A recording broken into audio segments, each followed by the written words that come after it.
పక్షాన మా కుటుంబ పక్షాన మీకు శుభాలు తెలియజేస్తూ ఉంటున్నాను. రేపు అనగా 17వ తేదీ బుధవారం రోజున జరగబోయే సెమీ క్రిస్మస్కు మిమ్మల్ని అందరినీ ప్రేమతో ఆహ్వానిస్తూ ఉన్నాము. రండి, దేవాది దేవుడు బలముగా మన మధ్యలో దిగబోతున్నాడు. పరిశుద్ధాత్మ దేవుడు కదలబోతున్నాడు.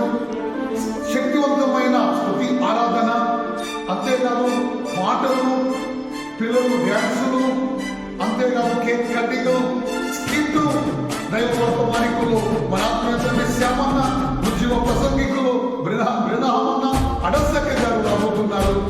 మిమ్మల్ని అందరినీ ప్రేమతో ఆహ్వానిస్తున్నాం. రండి. దాదాపు పనులన్నీ క్లోజ్ అయిపోయినాయి. మిమ్మల్ని ప్రేమతో ఆహ్వానిస్తున్నాం. రండి, మనమందరం కలిసి ప్రభుని ఆరాధన చేద్దాం, దేవుని జీవితంలో పొందుతుందాం. ఆమేన్. ఇది pastor P Thomas Reddy, P Swapna, Warangal prayer మోర్చర్స్ సంఘస్థులు మిమ్మల్ని ఆహ్వానిస్తున్నారు. God bless you.